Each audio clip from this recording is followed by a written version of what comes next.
em tua boca, em teu coração.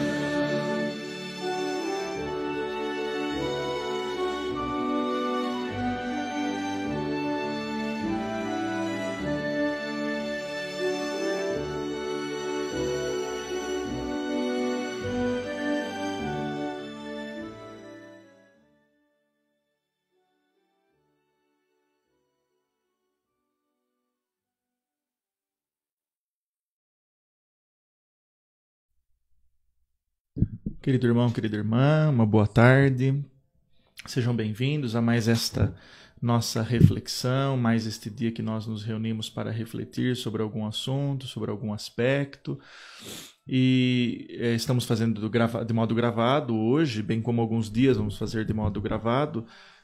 Sempre que nós tivermos alguma dificuldade, algum impedimento para fazermos ao vivo, tá? Hoje nós vamos tratar de um assunto que eu sei que muitas pessoas têm dúvidas, têm dificuldades, têm problemas para compreender, que é a questão dos irmãos de Jesus. Né? Nós ouvimos numa das leituras há uns dias atrás exatamente essa questão dos irmãos de Jesus. Quem são esses irmãos de Jesus? Porque o texto fala assim, no qual... Vamos pegar o texto bíblico, pegue aí, o Evangelho de Mateus, no capítulo 12, de 46 a 50. Mateus, capítulo 12, de 46 a 50. Mateus 12, 46, 50. E diz assim, ó.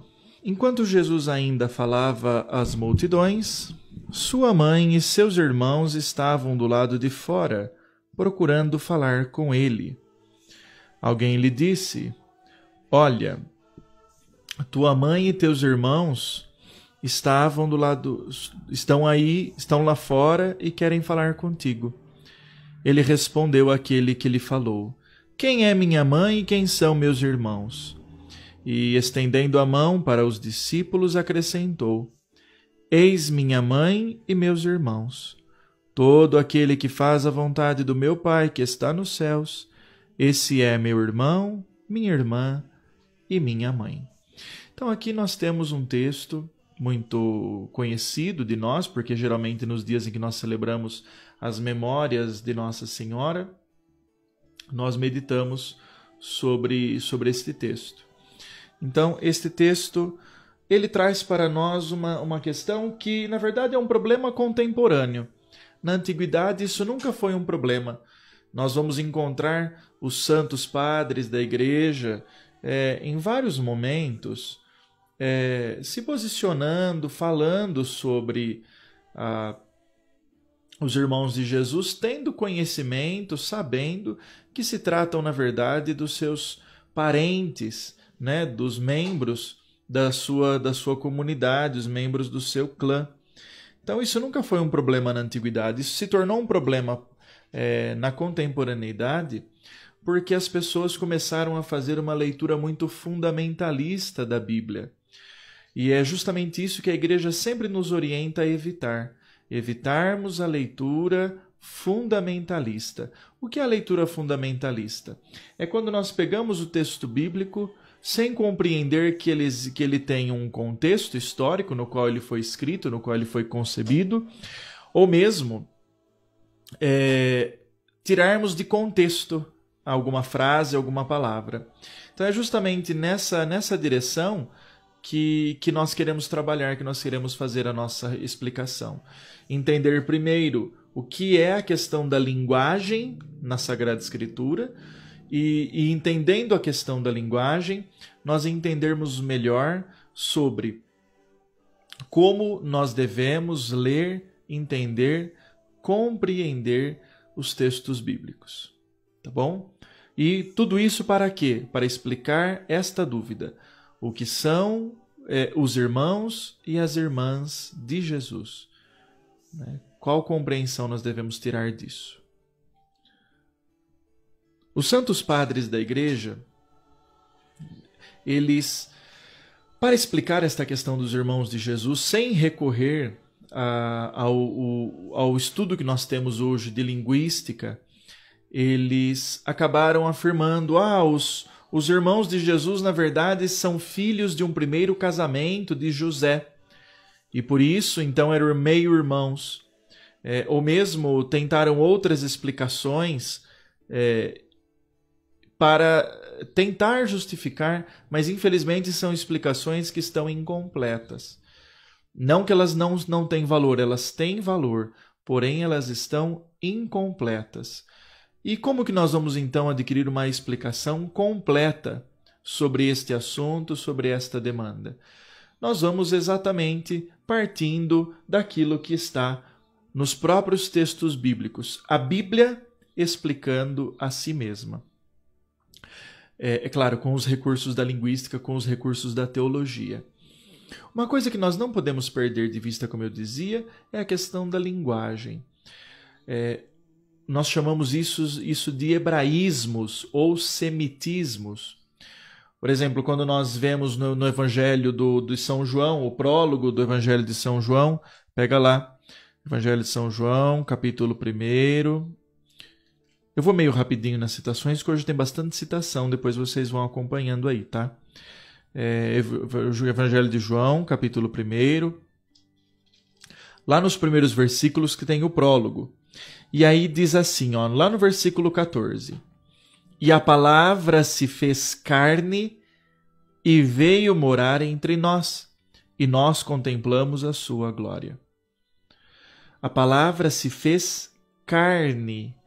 O que significa para nós? Se eu dissesse para vocês hoje, vamos levar carne, o que você entenderia se eu falasse sobre carne nesse sentido? Evidentemente, você entenderia que eu estou falando sobre uma peça, um pedaço de carne. Você naturalmente iria perguntar, mas carne de porco, carne de frango, carne de vaca, que tipo de carne que você vai levar? Se eu dissesse assim, olha, a carne estava estragada, o que você vai entender? Você vai entender e falar assim, eu acho que apodreceu algum pedaço de carne lá na casa do padre, estragou um pedaço de carne. Porque para nós, na nossa linguagem, na nossa linguagem de hoje, carne se refere a um pedaço de uma carne, um tipo de carne. É essa compreensão que nós temos. Porém, esta compreensão é uma compreensão da nossa linguagem. E se nós passarmos esta nossa linguagem para a Bíblia, nós vamos fazer bagunça. Porque aqui diz assim, e a palavra se fez carne e veio morar entre nós. Como que a palavra de Deus se fez carne? Uma peça de carne? Que tipo de peça de carne? É por isso que nós precisamos entender a linguagem do texto bíblico. O que significa carne no sentido bíblico? Carne significa a humanidade. Tanto é que São Paulo usa, se não me engano, na carta aos Romanos, ele vai dizer assim, toda a carne estava corrompida, toda a carne estava estragada. E aqui ele não está se referindo a algum tipo de carne, ou uma carne que estava guardada na casa de alguém. Aqui ele está se referindo à humanidade. Toda a humanidade estava corrompida por causa do pecado. Toda a humanidade estava estragada por causa do pecado. Então, isso nós chamamos de hebraísmos, por causa da linguagem hebraica, ou mesmo semitismos, por causa que é a linguagem utilizada pelo povo semita. Esse semita é a expressão que nós usamos para todos os que são da descendência de Sem, ou seja, todos aqueles que são os judeus. Os judeus, os hebreus, são semitas. Tanto é que nós, quando alguém usa alguma linguagem que desrespeita os judeus, nós dizemos que esta pessoa está agindo de modo antissemita, ou mesmo o nacionalsocialismo na Alemanha foi uma política e uma aplicação antissemita, porque perseguiu, matou, condenou mais de 6 milhões de judeus. Então, uma política antissemita. Então, a palavra semita é tudo aquilo que se refere ao judaísmo, à linguagem judaica, especialmente quando nós falamos na dimensão de linguagem, na linguagem dos judeus no tempo de Jesus. Tá bom? Então, só para a gente poder compreender a linguagem. Então, eles usavam uma linguagem própria, como nós aqui também usamos. Nós temos coisas que são próprias da língua portuguesa. Por exemplo, se eu disser para você que nós vamos ter que descascar o abacaxi, o que você vai compreender? Você pode achar que eu estou falando do abacaxi fruta, né? O abacaxi fruta, que vai lá, é colhido, a gente vai lá, descasca, e tudo bem. Mas você pode entender, quando eu falo que eu vou ter que descascar o abacaxi, você pode entender que, na verdade, eu vou ter que enfrentar um pepino. E o que é enfrentar um pepino? Eu tenho um pepino para resolver. É a mesma coisa que descascar um abacaxi. Peraí, padre, não estou entendendo mais nada. O senhor começou a falar de fruta e de legume e misturou tudo. Não misturou. É justamente a questão da linguagem. O que significa descascar um abacaxi? Significa ter que resolver um problema, enfrentar um problema. E nós usamos a mesma expressão para falar disso. Nós falamos enfrentar um pepino, vai ter que resolver um pepino. É a mesma coisa. Resolver um problema, enfrentar um problema. Se nós disséssemos isso em outra linguagem, em outro contexto, nós iríamos fazer uma bruta de uma bagunça. Porque não é assim que funciona. Né? Se você traduzir ao pé da letra, por exemplo, isso para o inglês e falar isso em inglês, a pessoa vai olhar para você e falar assim: nossa, o que será que ele está querendo dizer? Por que descascar um abacaxi é tanto problema assim? Por que um pepino é tanto problema assim? O que tem de tão difícil nisso? E cadê? Onde ele nem comprou as frutas ainda? Como que ele vai descascar? Como que ele vai resolver isso? Percebe, irmãos e irmãs, como a questão da linguagem é algo simples para quem está naquele contexto. Porém, para quem não está naquele contexto, se torna algo complicado, porque você não tem acesso ao que gerou aquela linguagem. E isso se repete, mesmo na contemporaneidade, em várias línguas. Como, por exemplo, nós temos no inglês uma coisa que se chama o caso genitivo, no qual você, por exemplo, diz assim: John's house. Você está falando da casa do João, né? O Father John's house, a casa do Padre João. Você está usando aqui uma linguagem. Agora, se você for trazer isso para o português, você vai dizer assim: Padre João's casa? É lógico que não. Porque isso é uma coisa própria da linguagem inglesa, própria do inglês e não do português. Eu espero estar mais esclarecendo do que complicando. Eu só estou querendo mostrar que quando nós pegamos uma expressão, um modo de falar em uma linguagem e trazemos este mesmo modo, essa mesma expressão para uma outra linguagem, nós vamos enfrentar um problema. Um problema de distância linguística e distância temporal também. Porque também se eu chegasse lá nos anos 1600, que já existia a língua portuguesa, e chegasse e dissesse assim, para um português naquele contexto, dizer assim: vamos descascar o abacaxi. Preciso descascar o abacaxi hoje, por isso eu preciso ir embora.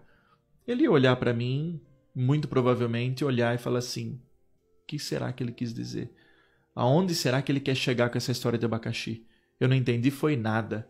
Então, tudo isso é uma introdução para nós entendermos o problema da linguagem na Bíblia e por que nós estamos falando sobre isso para chegar nos irmãos de Jesus.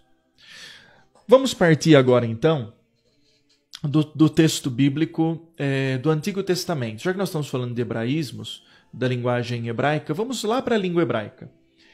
E para irmos para a língua hebraica, nós vamos, evidentemente, para a Bíblia hebraica. Né? Aqui nós temos um exemplar da Bíblia hebraica, na qual nós conseguimos encontrar um texto bíblico que nos ilumina sobre isso. Antes de nós entrarmos propriamente aqui na Bíblia hebraica, vamos pegar na Bíblia em português. Quero que você pegue aí o livro do Gênesis, no capítulo 12, no versículo 5. Gênesis 12, 5. Pega aí. Gênesis capítulo 12, versículo 5. Vamos pegar do versículo 4 só para você entender. E Abrão saiu como o Senhor lhe havia dito. E Ló foi com ele. Abrão tinha 75 anos quando saiu de Harã. Agora no versículo 5. Ele levou consigo Sarai, sua mulher, Ló, filho de seu irmão, tudo quanto haviam adquirido, e os escravos comprados em Harã, e partiram juntos rumo à terra de Canaã. Assim chegaram à terra de Canaã. Então aqui eu quero me deter sobre o parentesco de Abrão com Ló. Qual é o parentesco de Abrão com Ló? Levou consigo Sarai, sua mulher, Ló, filho de seu irmão. Então, quem Ló é aqui? Ló é o filho do irmão de Abrão. Então, Ló é sobrinho de Abrão. Até se nós formos olhar o texto que foi a tradução da Bíblia que os 70 sábios de Alexandria fizeram para o grego, nós vamos perceber que eles, ao traduzir esse texto do hebraico para o grego, eles colocaram Rion tu adelfou, que significa filho de seu irmão. Exatamente como eu li aqui em português, exatamente como está em hebraico. Então, isso nos dá uma pista de que significa exatamente o sobrinho de Abrão. Porém, quando nós vamos lá para o livro do Gênesis, no capítulo 13 agora, e no versículo 8, nós vamos ver o seguinte. Pega aí, Gênesis capítulo 13, versículo 8. Diz assim: Abrão disse a Ló: não haja contenda entre mim e ti, entre os meus pastores e os teus, pois somos irmãos. Mas espera aí. Eu acabei de ler o texto aqui para vocês em português, acabei de abrir aqui em hebraico, acabei de abrir aqui no grego que os sábios de Alexandria traduziram, e nós vimos que Ló é sobrinho de Abrão. Como agora Abrão chega para ele e fala irmãos? Vamos ver o que a Bíblia hebraica, o que em hebraico estava escrito. Aqui em hebraico é muito claro, fala assim, ó, Ahim, que significa irmãos. Nossa, mas então eles erraram, como pode? E se nós formos lá na Bíblia grega e olharmos também a tradução que os 70 de Alexandria fizeram, eles poderiam ter corrigido, porque em grego existe uma palavra para sobrinho. Existe uma palavra para definir sobrinho. Então, os sábios, 70 sábios de Alexandria, poderiam muito bem ter pego esta palavra em hebraico que fala: Abraão disse para Ló, nós somos irmãos, e ter colocado, nós somos parentes. Existe uma palavra em grego para isso. Por que os 70 sábios não fizeram isso? Porque para eles era muito tranquilo entender que irmão não significa somente filho do mesmo pai, da mesma mãe, correndo ali o mesmo sangue. Não significa isso. Eles tinham a clareza naquela época, naquele contexto, no século II a.C., ao traduzir um texto desse do hebraico, para eles não foi problema nenhum entender que vamos mudar a palavra, porque senão lá na frente vão falar assim, eles erraram. Não, os 70 sábios de Alexandria sabiam o que estavam fazendo. Ao traduzir a palavra ahim do hebraico para o grego, eles traduziram muito tranquilamente, como eu vou ler para vocês aqui agora. Adelphoi, que significa em grego irmão. Você conhece essa palavra em grego? Eu falei dela agora há pouco. Quando nós vimos aqui no Gênesis, lembra que falou que Ló era filho do irmão de Abrão? Estava lá, Rion tu Adelfu. Da mesma forma está aqui agora. Lá no Gênesis, no capítulo 13, no versículo 8. Adelfoi. Somos irmãos. Abrão falando para Ló. E vejam que tanto isso não era um problema que, quando nós olhamos a Bíblia Vulgata, a Bíblia que foi traduzida por São Jerônimo para o latim, não era um problema para São Jerônimo também falar que Ló era irmão de Abrão, sabendo que irmão significa muito mais do que filho do mesmo pai e da mesma mãe. Significa parente, significa alguém próximo. E ele vai dizer no mesmo versículo, capítulo 13, versículo 8.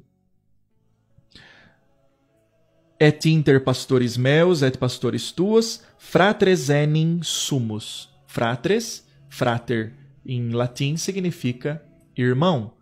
Então, também São Jerônimo, ao traduzir, não teve necessidade nenhuma de trocar a palavra irmãos por parentes, porque sabia que naquele contexto irmão significava muito mais do que filho do mesmo pai, filho da mesma mãe, ou filho do mesmo pai somente, ou filho somente da mesma mãe.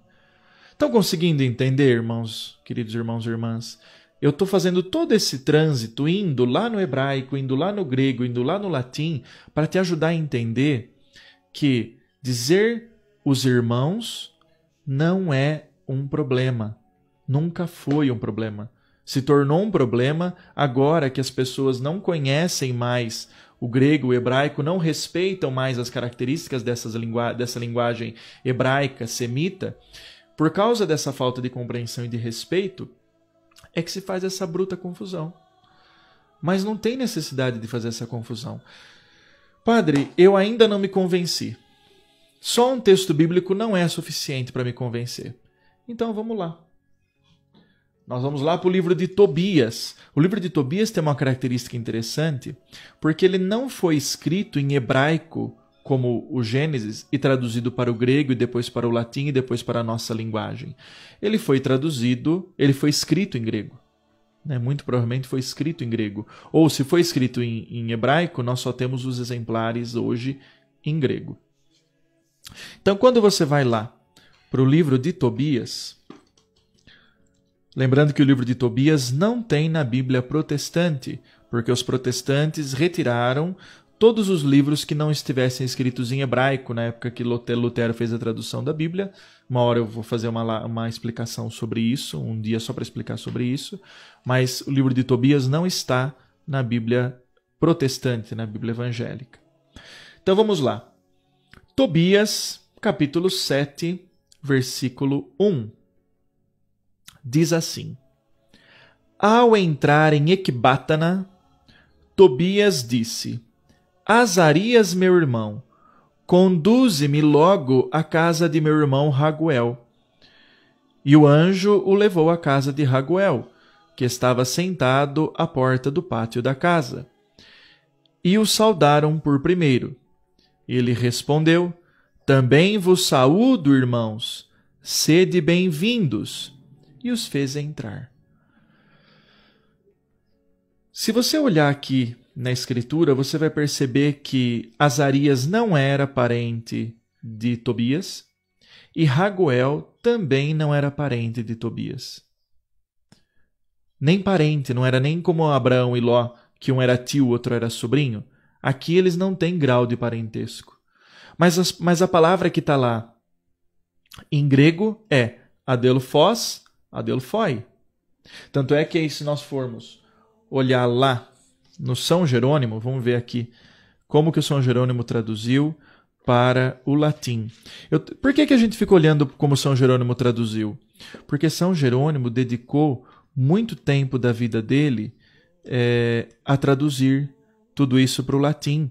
Então ele pesquisou muito, ele conviveu lá em Israel, né? Ele morou numa gruta em Belém durante todo o tempo que ele fez essa tradução. Então, nós temos muita confiança naquilo que ele traduziu, e por isso nós sempre conferimos como que ele entendeu o hebraico e o grego, passou para o latim, para nós entendermos qual compreensão também que nós devemos ter a partir da experiência dele. E nós vamos lá, livro de Tobias, capítulo 7, versículo 1. O que foi que ele disse? Ingressi sunt autem ad Haguelen, et suscepti eus Haguel quan... Não, peraí, eu estou lendo o lugar errado. Cadê o capítulo 7? O versículo 1 que eu estava lendo. Que aí ele diz exatamente como aquilo que nós estávamos falando aqui, né? Chama de fratres, frater, né? Trata como irmão, né? Então é essa expressão que nós precisamos compreender, que tanto em hebraico quanto em grego, quanto também no latim, nunca foi um problema para eles. Olha, Dixit Haguel nostis Tobiam fratrem meum, chamando Tobias de meu irmão, sendo que eles não tinham sequer grau de parentesco. Desculpem estar aqui falando as coisas em hebraico, em grego, em latim, mas é para a gente poder dar sustentabilidade naquilo que eu estou falando, né? Para não ficar dúvida. Eu sei que vocês, queridos irmãos e irmãs que são cristãos católicos, vão compreender, vão aceitar aquilo que eu estou dizendo a partir da autoridade da Escritura. Mas, de repente, algum outro irmão que queira também acompanhar essa explicação e que, né, precisar de um pouco mais de força para credibilidade, eu estou oferecendo aqui todo o instrumental para não ficar nenhuma dúvida. O que nós aprendemos aqui com o livro de Tobias? Nós aprendemos com o livro de Tobias que mesmo aquele que não é parente próximo, mas pertence ao mesmo povo, pertence à mesma herança de Israel, sendo judeu, né, sendo naquela época israelita, judeu, poderia se tratar por irmão. Ou simplesmente uma expressão de respeito, uma expressão carinhosa com quem pertence à mesma herança de Abraão, a mesma herança dada ao Senhor por Moisés, Abraão, enfim, chamando de irmão. Então aqui não fica dúvida nenhuma para nós que irmão não significa somente aquele que tem um laço sanguíneo, mas laço sanguíneo primário, sendo filho do mesmo pai e da mesma mãe, ou mesmo um laço sanguíneo distante, como primo, prima, sobrinho, sobrinha, tio, tia. Né? Mas simplesmente a pertença ao mesmo povo, ou simplesmente uma expressão de respeito, pode-se usar a palavra irmão, que aqui em grego é adelphos no masculino e adelphé no feminino. Agora, para a gente continuar a nossa explicação, eu quero mostrar mais uma passagem bíblica ainda do livro de Tobias, no qual a palavra irmão é usado como uma expressão de respeito e de carinho. Tobias acabou de se casar com a filha de Raguel. Tá? Ele chegou aqui com Raguel, conversou, decidiu se casar, e ao se casar com ela, eles foram para as núpcias. E no momento das núpcias, olha como que Tobias se dirige à sua esposa. Tobias capítulo 8, versículo 4. Tobias, livro de Tobias, capítulo 8, versículo 4. Os outros tinham saído e fechado a porta do quarto. Tobias levantou-se do leito e disse a Sara: Levanta-te, minha irmã. Oremos e supliquemos a nosso Senhor para que nos conceda misericórdia e saúde. Peraí, ele está chamando a esposa dele de irmã, de adelphé em grego? Exatamente. Tobias está chamando a própria esposa de irmã. Queridos irmãos e irmãs, isso mais uma vez comprova aquilo que eu já disse para vocês, que a palavra irmão não se refere única e estritamente a pessoas que sejam filhas do mesmo pai e da mesma mãe, ou mesmo que tenham um grau de parentesco próximo. o grau de parentesco distante, a pertença ao mesmo povo da aliança, a pertença aos hebreus, aos israelitas, já é suficiente para chamar de irmão ou simplesmente um tratamento de respeito. Então, irmãos, irmãs, usadas em grego, usados em hebraico, indistintamente significam, ao mesmo tempo podem significar sim, irmãos sanguíneos, mas muito mais do que isso. Continuando, nós vamos agora direto para o Novo Testamento, para os textos que nós falamos que são complicados. Mas antes, vai mais uma explicação da questão de linguagem. Primeira coisa que nós temos que ter em mente é que as pessoas no tempo de Jesus, qual era a língua que se falava no tempo de Jesus? Vamos começar daí. A língua falada no tempo de Jesus, nas ruas, nas praças, nos lugares sociais, nos lugares comunitários, era o aramaico, uma versão mais antiga do hebraico, que era por escrito, que era a linguagem dos textos bíblicos. Não eram todos os que tinham plena compreensão do hebraico. Embora o hebraico e o aramaico fossem muito próximos, havia algumas distinções. E como muitos naquela época não sabiam ler e escrever, só sabiam a leitura do hebraico para ser feita leitura na sinagoga, não era um conhecimento que eles tinham profundo, como nós temos hoje, de pegar um texto, ler e de repente escrever e tudo mais, não era algo tão fácil, tão simples assim. Então, e tinha uma outra linguagem que era muito usada naquela época e que era mais acessível, porque era a linguagem usada em todo o império, que era a linguagem usada, na verdade, no comércio, que era o grego. Então, a maioria das pessoas falava o aramaico, sabia ler o hebraico para ler os textos bíblicos na sinagoga, porém, em casa, por ter aprendido o grego, usavam a tradução que os 70 de Alexandria fizeram. Usavam a tradução grega. Então, olha a confusão. Judeus que nasciam ali num contexto judaico, falavam no contexto familiar o aramaico, a linguagem, o aramaico, liam na sinagoga o hebraico, mas não compreendiam tão bem. Mas como eles falavam o grego também, eles acabavam lendo em casa os textos em grego. E quando foi para registrar as experiências que eles tiveram com Jesus, qual foi a língua que eles usaram? A linguagem que a maior parte do povo ia conseguir ter acesso. E qual era? O grego. Porque o objetivo, quando foram escritos os evangelhos, era atingir o maior número de pessoas possível, que o maior número de pessoas pudesse ler sobre Jesus, ler nas suas comunidades, ler junto às suas casas, sobre a vida de Jesus, aprender com a vida de Jesus. Então os textos foram escritos em grego, prioritariamente em grego. É claro que no estudo dos evangelhos há algumas controvérsias, há quem diga que um texto ou outro tenha sido escrito primeiro em hebraico, depois passado para o grego, mas enfim. E onde nós vamos parar com isso? Em homens e mulheres que tinham uma mentalidade hebraica, uma mentalidade semita, mas escreveram em grego. Ou seja, uma pessoa dessas, quando ouvisse a palavra irmão, adelphos em grego no gênero masculino, adelphé no gênero feminino, o que eles iriam entender? Ah, não, é o filho do meu pai e da minha mãe. Não. Eles iam entender que se referia ao ahim do hebraico, que é parente, ou mesmo alguém que a gente trata com respeito.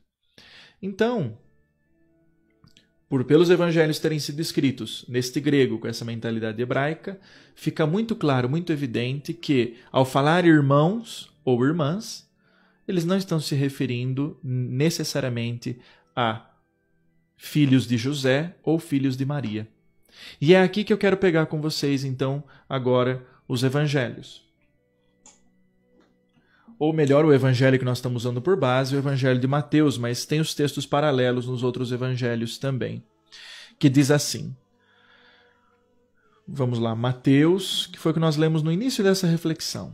Mateus 12, versículo 46 e 47, que vai falar dos irmãos. Mateus 12, 46. Enquanto Jesus ainda falava às multidões, sua mãe e seus irmãos estavam do lado de fora, procurando falar com ele. Alguém lhe disse: Olha, tua mãe e teus irmãos estão lá fora e querem falar contigo. Ele respondeu àquele que lhe falou: Quem é minha mãe e quem são meus irmãos? E estendendo a mão para os discípulos, acrescentou: Eis minha mãe e meus irmãos.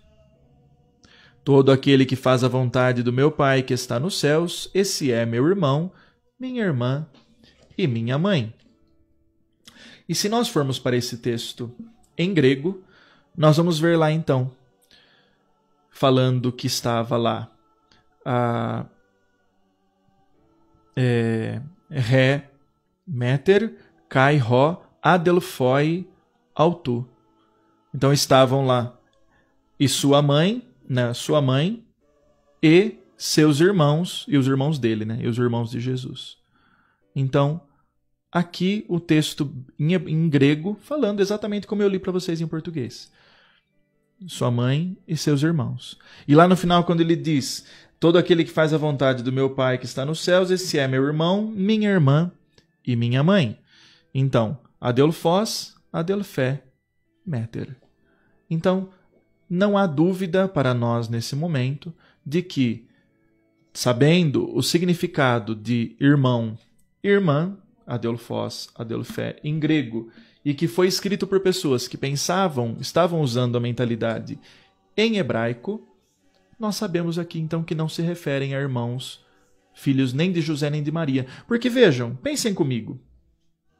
Em nenhum momento você vai encontrar, isso você pode procurar de cabo a rabo no Novo Testamento todo, em nenhum momento você vai encontrar dizendo assim, Maria e seus filhos, ou José e seus filhos, ou os filhos de José, ou os filhos de Maria. Todas as vezes fala Maria e os irmãos de Jesus e as suas irmãs. Nenhum momento se fala os filhos de Maria ou os filhos de José. Não é estranho isso? Lembrando quando Jesus escolheu os 12, o que disse? Tiago e João, filhos de Zebedeu. E sempre falava a pessoa com o seu pai. Por que aqui em nenhum momento fala dos filhos de Maria ou dos filhos de José? É evidente que não está se referindo a parentes, não está se referindo a irmãos, filhos de José ou de Maria, mas aos parentes mais próximos, aos familiares mais próximos. Querem mais um texto que é usado para defender o fato de Jesus ter irmãos ou irmãs, mas que muito pelo contrário faz justamente o inverso. Vamos lá no Mateus 13, 55 e 56. Mateus capítulo 13, versículos 55 e 56. Não é este o filho do carpinteiro? Então Jesus é o filho do carpinteiro. Sua mãe não se chama Maria? Então a mãe de Jesus. E seus irmãos não são Tiago, José, Simão e Judas? E suas irmãs não estão todas conosco? De onde então lhe vem tudo isso? Aqui falou, não é este o filho do carpinteiro? Não, sua mãe não se chama Maria, os filhos dela não são Tiago, José, Simão e... Por quê? O texto não fala os filhos de Maria, muito menos os filhos de José. Fala assim, que Jesus é o filho do carpinteiro e que Maria é sua mãe. E depois fala dos seus irmãos e das suas irmãs. Não fala que esses irmãos ou essas irmãs são filhos de Maria ou filhos de José. É tão simples, é tão claro, é tão evidente que, do meu ponto de vista, negar o fato de que José e Maria somente tiveram a Jesus, que Maria permaneceu virgem antes, durante e depois do parto, como afirma a nossa fé, e também José não teve outros filhos, para mim é uma questão tão evidente, está aqui no texto bíblico. Mas e depois quando vai falar lá na carta de São Paulo aos Gálatas, quando São Paulo vai falar assim, o Tiago, irmão do Senhor. Tem um momento aqui na carta de São Paulo aos Gálatas, em que ele fala do Tiago, irmão do Senhor. Mas então, quem é esse Tiago? Por que significa irmão do Senhor? Para nós também é tão evidente o fato de que esse Tiago é exatamente esse que nós estávamos lendo agora há pouco aqui no Evangelho de Mateus, quando diz, não eles seus irmãos, Tiago, José, Simão e Judas? É tão simples isso, irmãos e irmãs. É algo, parece que, para mim, é tão evidente que se torna assim estranho nós afirmarmos o contrário, nós afirmarmos diferente disso. Então, o que nós aprendemos hoje? Que existe uma linguagem própria dos judeus, dos hebreus, que essa linguagem bíblica é uma linguagem que tem uma distância para nós hoje, e que existe uma dimensão ampliada. E Jesus mesmo vai ampliar. Ele vai dizer, quem é minha mãe, quem são meus irmãos? São aqueles que colocam colocam em ação a palavra do meu Pai que está nos céus. Jesus mesmo ampliou. Jesus mesmo deixou tão claro que nós não precisamos ter dúvida de que nós somos da família de Deus. Nós somos irmãos e irmãs de Jesus quando nós fazemos a vontade de Deus. Jesus não está inventando nada novo ao falar isso. Ele está somente esclarecendo que antes, para ser irmão ou irmã, era preciso pertencer à herança de Israel. Era preciso pertencer ao povo de Israel. E agora, isso já não é mais necessário. Somente praticar a vontade do Pai que está nos céus já é suficiente. Antes, para pertencer à família de Jesus, somente isso era reservado aos judeus, porque eles já eram da sua família, já eram seus irmãos. Eram filhos da mesma herança, descendentes de Abraão. Por isso todos irmãos. Agora, ele quer deixar claro que mesmo que nós não sejamos descendentes de Abraão, desde que nós cumpramos a vontade do Pai que está nos céus, nós pertencemos à sua família, nós somos seus irmãos e suas irmãs pelo batismo. Querido irmão, querida irmã, muito obrigado por ter nos acompanhado nessa reflexão. Desculpa se nós usamos muitas palavras técnicas, mas é para não restar dúvida. Abrão e Ló, que era seu sobrinho, se tratam por irmãos. Tobias trata o membro do mesmo povo, Raguel, como irmão. Trata sua própria esposa como irmã. E Jesus tem os irmãos que a sua descendência abraâmica lhe deu. E não só isso não foi suficiente, ele quis acrescentar a cada uma de nós, aos membros da sua família, a sermos também seus irmãos e irmãs. Que Deus te abençoe e te fortaleça. Obrigado pela sua companhia. E tão logo nos encontremos conforme a vontade do Senhor. E Deus os abençoe. Em nome do Pai, do Filho e do Espírito Santo. Amém.